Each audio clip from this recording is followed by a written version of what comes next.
Hi, Royce here. I want to thank everybody for joining the show tonight. I think it's going to be a fun show. I hope all the Moondoggies and Grimmies showed up because the focus tonight is going to be the Beach Boys and surf music in general. And there was a lot of great bands in the early 60s started making surf music. You had the Beach Boys, Jan and Dean, Dick Dale and the Deltone, the Safaris. There was a long list of them. And we're going to look at some of that and some other bands. And we're going to start with this one. First thing I want to look at is Dick Dale and the Deltones. This is a great, great, great album. And Dick Dale was very popular. He was referred to as the king of surf guitar. I got to see Dick Dale, it was about 10 years ago. Little club in San Luis Obispo, just down the highway from me, called Slow Brew. Slow Brewery, Slow Brew was the name of the bar. It was just a bar, the little upstairs with a small stage. I mean, I don't think there was ever more than 30 people up there around the stage at one time. I stood in front of the stage. I mean, Dick Dale was one of my heroes. And I stood in front of the stage and watched the whole show. It was fantastic. And got to hear Misirlou, you know, my favorite Dick Dale song. And it was a really great show. I had a great time at that show. So this is Dick Dale, Surfer's Choice. And we're going to pull the vinyl out, take a look at it.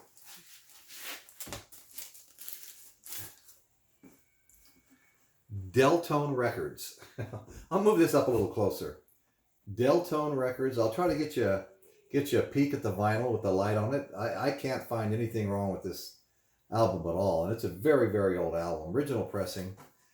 Here we go. Let's take another look at this side. All right. Dick Dale and the Deltones.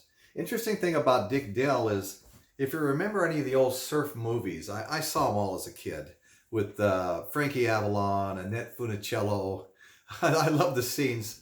Very, very realistic scenes when they were on the surfboards out in the ocean. Anyway, they were fun movies. There was always a gang that came in and started trouble in their bar, their hangout. And it was always Dick Dale and the Deltones playing in those bars, in those movies. So Dick Dale and the Deltones got to play in all those old surf movies in the early 60s. So this is Surfer's Choice. I'm going to read the songs off of it. We've got, let's see, are we on side one here? Yeah, we've got Surf Beat, Sloop John B, Take It Off, Night Owl, Fannie Mae, and Misirlou Twist. Misirlou is a great song, great guitar song. Peppermint Man, Surfing Drums.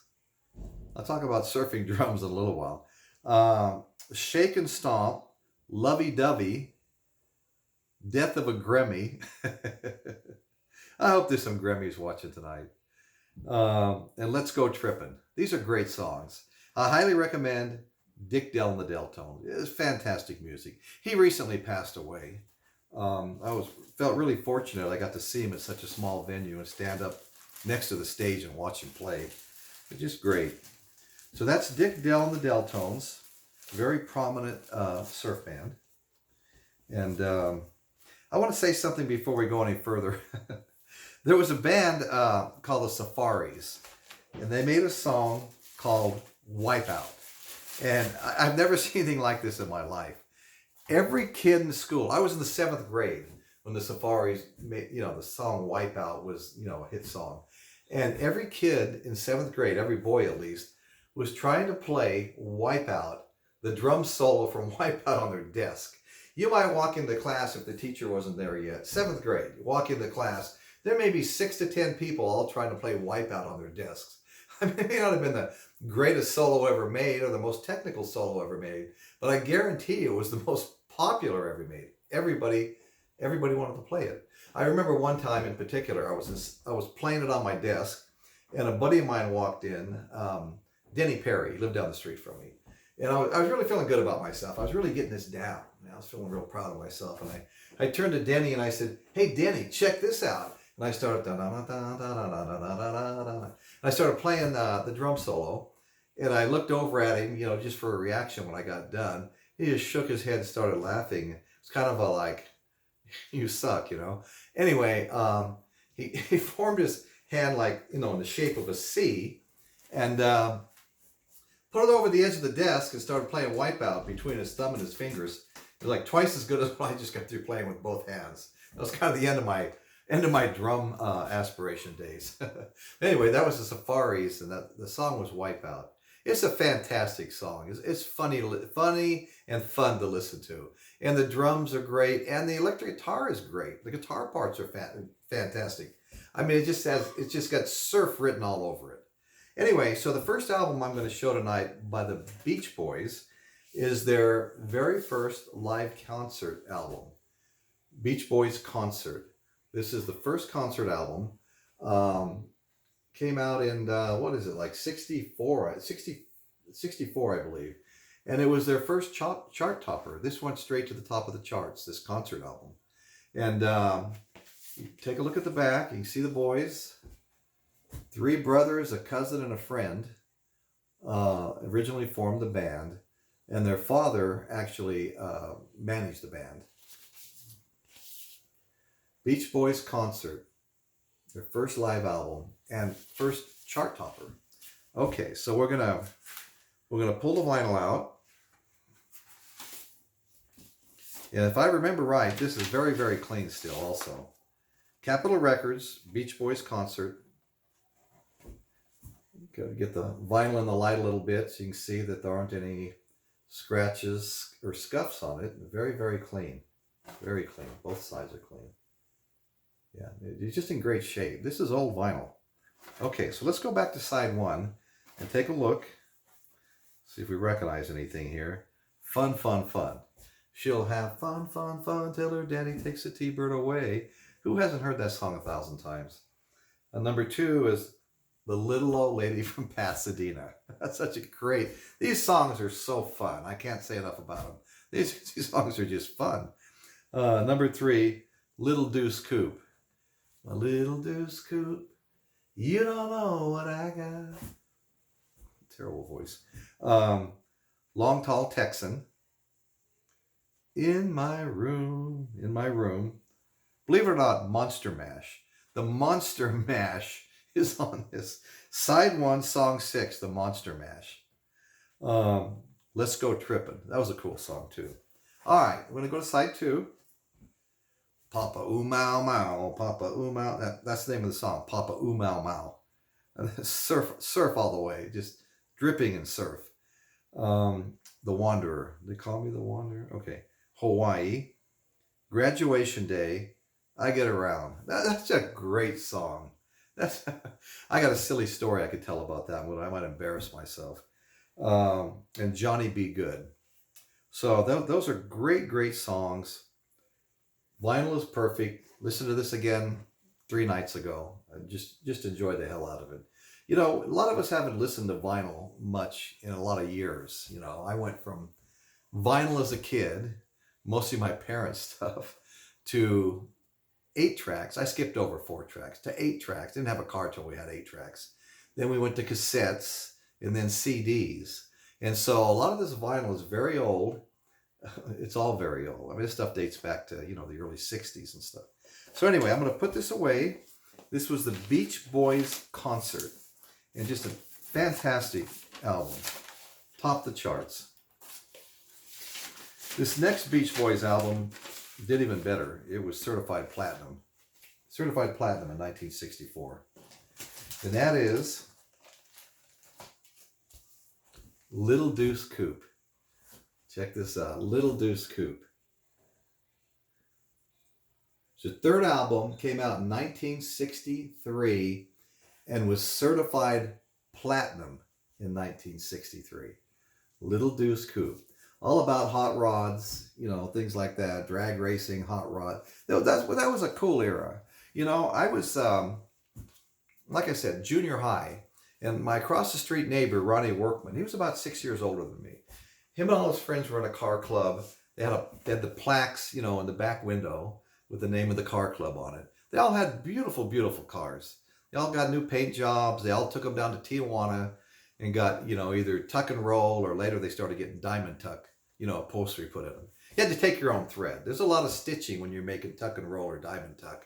And if you just let them use the thread they had down there, it start unraveling pretty soon. So guys who take their own spools of thread down there, a heavier duty thread, get it stitched for $160. They upholster your entire car, and another $60 they do the headliner. You know.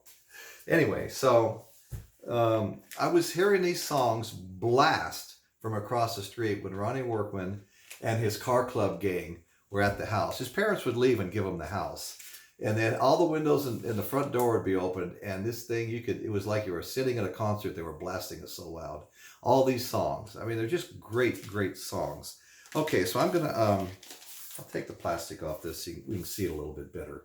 All right, and we'll look at the back here. Got some cool, couple of cool pictures again. Hot rods, cars. All right, so let's go ahead and pull the vinyl out, see what we have here. Cover here. Not much to say about the cover. Just advertisement for other albums. So we'll pull the vinyl out. Let's see how we're doing. Capitol Records. Capitol Records. Look at that.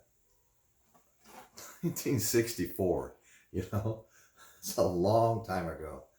Man, I'm glad some of this stuff is so well preserved, though. Things are like heirlooms, you know. Okay, side one. Let's read the songs. See if I can read them. Little Deuce Coupe. That's just a great, great song from that era. Ballad of Old Betsy. A song about another car. I don't think it was anybody's girlfriend, Old Betsy. Be True to Your School. Boy, have times changed, you know. A song about being true to your school. Car Crazy Cutie. Cherry Cherry Coupe, and 409. I love that song. That 409 was the size of a motor. You know, it was a real powerful and fast motor. Everybody wanted to put a 409 into their hot rod. You know, this whole song is about a 409 motor. It's just a great, great song. I mean, nobody did this stuff better than the Beach Boys. Okay, side two. We have Shut Down, Spirit of America, Our Car Club. The car clubs were so popular back then. No Go, No Go, Showboat. Looked nice, but it was really slow. A Young Man Is Gone. Must have been an accident. Going too fast.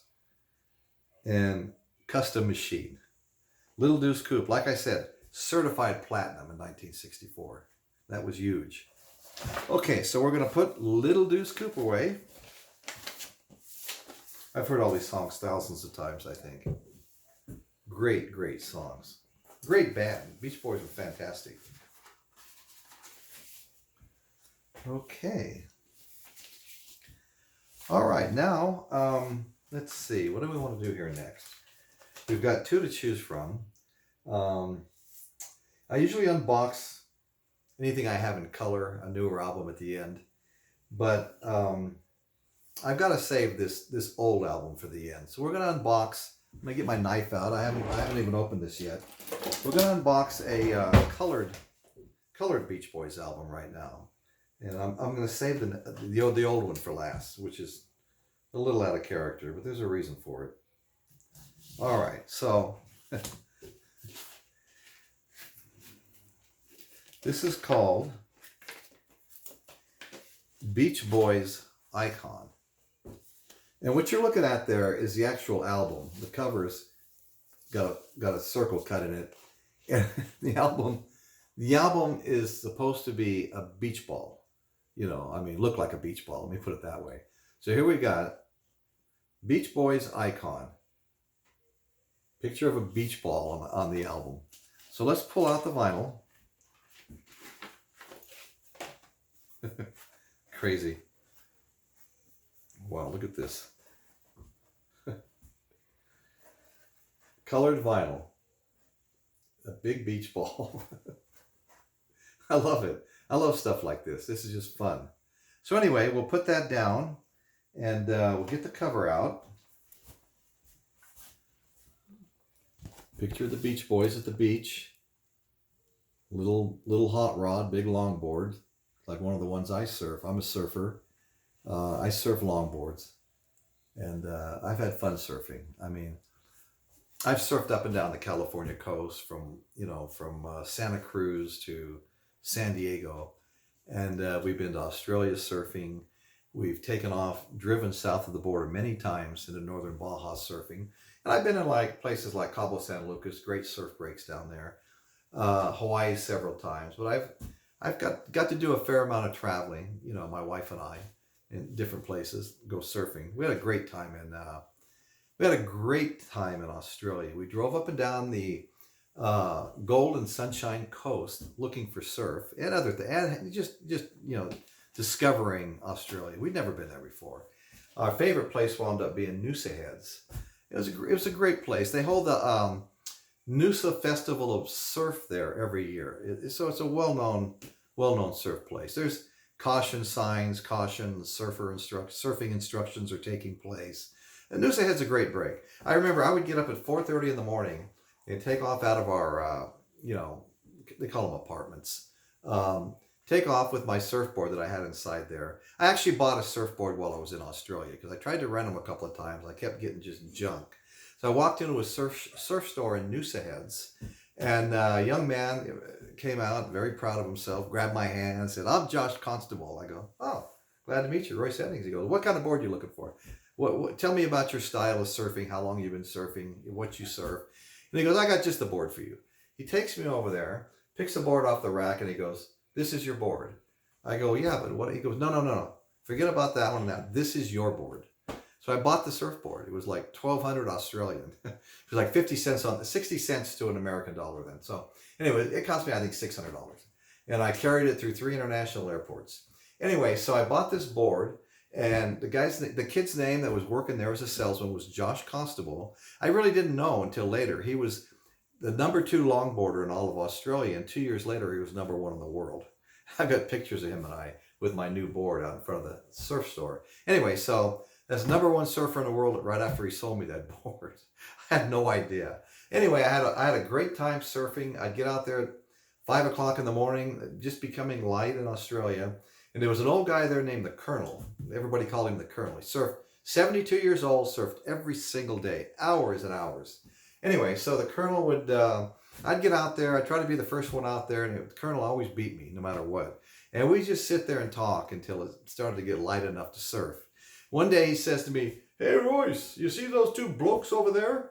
He goes, "Any wave you want. I don't care if they're already on it. Just take off. It's yours." And he was just making fun of these 2 guys from New Zealand that show up once a year to surf that he knew. It was pretty funny. He was a great guy. Everybody there. I mean, if I could live anyplace else but here, that would be my second choice, would be Australia. Yes, this was right after 9/11 happened. 9/11 was 3 or 4 months into that. 3 or 4 months old, I'm sorry. And everybody I ran into, "Oh, you're from America. Let's go get them, man. We're with you, man. We're behind you. Let's go get them." And they all wanted to go invade the Middle East. I mean, they really like Americans in Australia. They're great people. We had a ball there. I want to go back. Anyway, so that's my we're getting a little off track here. That's my Australian story. Now let's read the songs on this Beach Ball album. Okay. We've got California Girls. Love that song. I Get Around Again. Get around, round, round, round. I get around. Then we have Be True to Your School. You're going to hear some of the songs we've seen before. Help Me Rhonda. Help Me Rhonda. That's a great song. And that might have been a #1 hit, Help Me Rhonda. I think it was actually a #1 hit. Fun, till her daddy takes the T-bird away once again. God Only Knows. Wouldn't It Be Nice? Wouldn't It Be Nice? Surfer Girl. Little Deuce Coupe. And Dance, Dance, Dance. Surfer Girl. There's a reason why I live in California. You know, we grew up, Henderson, Nevada, in the desert, just outside of Las Vegas, where we all worked. And when I was a kid, my father had 11 in the family. all the aunts and uncles lived in California. So we'd visit California. And of course, since we were right next to Las Vegas, we got a lot of traffic from California visiting us. So I got really close with a lot of my cousins and stuff. We had a great time. And, but every year we'd go to California and we'd make the rounds. We'd go visit, 2 or 3 of my dad's brothers and sisters and their families and stay with them for a night. And then maybe we'd go to Disneyland, Knott's Berry Farm, Marine World, and the Wax Museum all on one trip. Just hit everything. And so one day we're in Huntington Beach, and I'm about knee deep in the ocean, just standing out there. I think it was the first time I'd ever been in the ocean, and a big yellow surfboard just comes floating up to me. I looked around, I didn't really see anybody, and I'm thinking, man, there's a beautiful surfboard, big longboard, big yellow longboard. And all of a sudden I hear, "Thank you for stopping my board for me." And I look up, and here's this bronze girl, maybe, 17, 18. I'm like, 13. Bronze girl, long blonde hair, tiny yellow bikini on, a yellow surfboard and a yellow bikini to match, and smiling at me. And I'm like, I'm moving to California. I mean, that's how I felt. I mean, I always wanted to live in California. And so I couldn't wait. 18 years old, I saved $400 and I moved to California. I don't regret it a bit, and I've never looked back. Met my beautiful wife, when I got here. It was great. I love California. But so that was my little first discovery of a surfer girl. And boy, was I impressed, let me tell you right now. So anyway, I saved this one for last because this is the first album the Beach Boys ever made. Original pressing, Surfing Safari, the Beach Boys. This is just look at this picture here. Again, the hot rod, and I mean, this was a great album. First Beach Boy album. 63. I think it was made late 62, but the album came out in 63. Let's look at the back of this. Beach Boys. Here's the boys back here. And I got to tell you something. I was reading a little bit about the harmonizing. And these guys could really, really harmonize. And they really, it wasn't by accident either. They really worked at it. All right, so let's, again, you'll see some of the same songs on some of the albums. It's just the way it is, We've got Surfing Safari. Well, I'll pull the vinyl out first. Let's take a look at the vinyl. Capitol Records, side 1. Like I think everything I've shown, this is my 8th vinyl unboxing show on YouTube, and every single album I've shown to date they're all old, but they're all pristine. The majority of them are old. I just showed you a new one.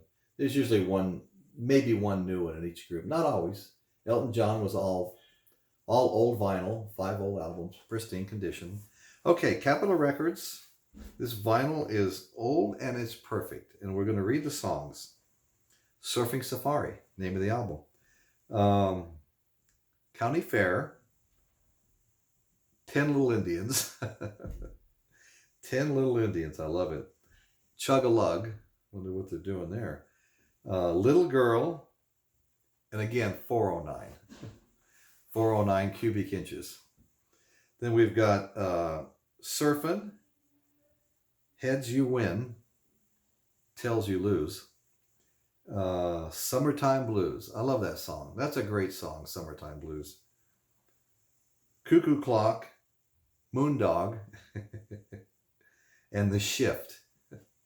Great album. These songs, I love all of these songs. They're great. I have a lot of this stuff on CD that I carry around with me. I listen to it, every once in a while. I'll just throw the Beach Boys in, maybe like a greatest hits or something. It'll stay in the player for like months, So that's the Beach Boys. Other bands like the Ventures. I have an old Ventures A Go-Go. It doesn't even have a cover. Maybe okay, just give me 1 second.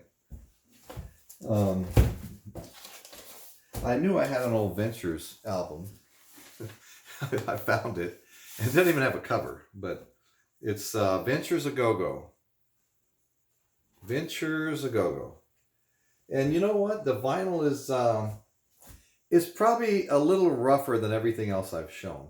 Everything else I've shown, I would have to say was like pristine. But I can find, I've played this and it plays okay. It does. I mean, it doesn't really skip. You know, you hear a little bit of crackling and popping. There you can see a place right there, light coming on. Well, there's a little scuff there, but it doesn't prevent it from playing all the way through. And still sounded very cool. The Ventures were pretty much. I'll read some of the songs. You'll probably recognize some of them. Can't Get No Satisfaction. Anybody recognize that? Hold on 1 second. This is really small writing here. I'm going to have to get some help. Okay. So Ventures. Ventures were a big band. I Can't Get No Satisfaction, written by Jagger and Richards. Okay. Go Go Slow. Louie Louie. Nightstick. La Bamba. The In Crowd. I'm in with the In Crowd, right? Then we've got Go Go Guitar. Go-Go Dancer, The Swingin' Creeper, Whittier Boulevard, lowriding capital of the world. I used to be a lowrider. I Like It Like That. These are cool songs. I believe that every one of them is an instrumental. But that was a great surf band. This was great surf music. You know, and there's other... one thing I wanted to mention was, like in the 90s, we got a new band came out by the name of Sublime. It had great songs like Santeria. And the surfers immediately adopted that as a new surf band. Sublime became the new surf music, you know, up until the time that their lead singer died.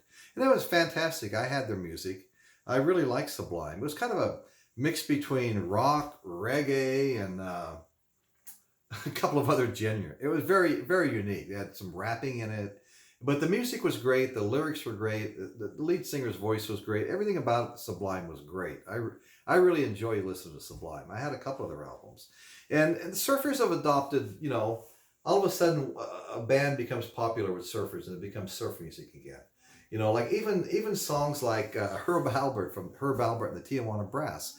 That song, Lonely Bull. Some of the newer surf bands adapted that song, you know, with great guitar parts and stuff, same song, and it became surf music. Lonely Bull is a surf song now. Started out at Herb Albert and the Tijuana Brass. So anyway, so there's a lot of fun stories out there.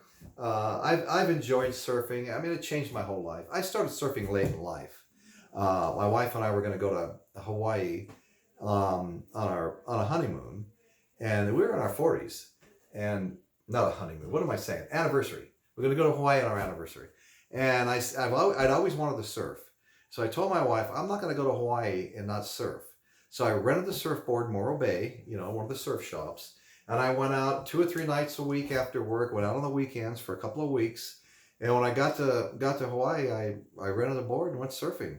And what was really cool about that was a friend of mine, I met the guy, lived not far from me. He makes surfboards. He actually shapes surfboards.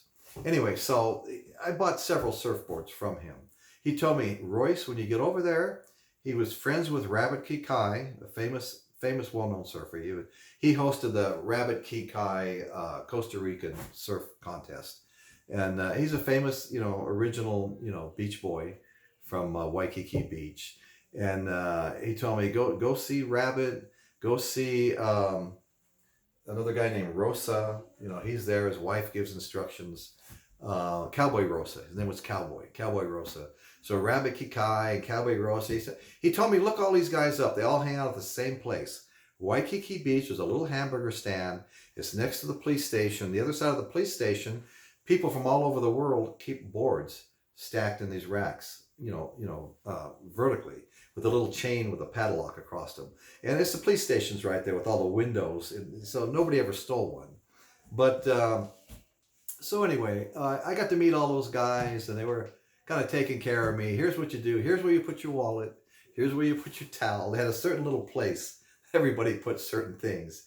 And I went out and surfed with some of them. So it was a fantastic time. What an experience to just be getting into surfing and meeting all these, you know, these surfers from Waikiki, original beach guys, you know. And it was a lot of fun. Surfing changed my whole life. I've absolutely loved it. I've been slacking lately. I'm going to get back to it. Might even go out. Well, got company this weekend. Next weekend for sure. I'm going to go out and start hitting it hard. So I love surfing. Loved all this surf music. I mean, it was just fantastic. And so that's it. That's our show tonight. I want to thank you for joining us. Appreciate all the company. And we're going to see if my remote shutoff works now. Thank you again.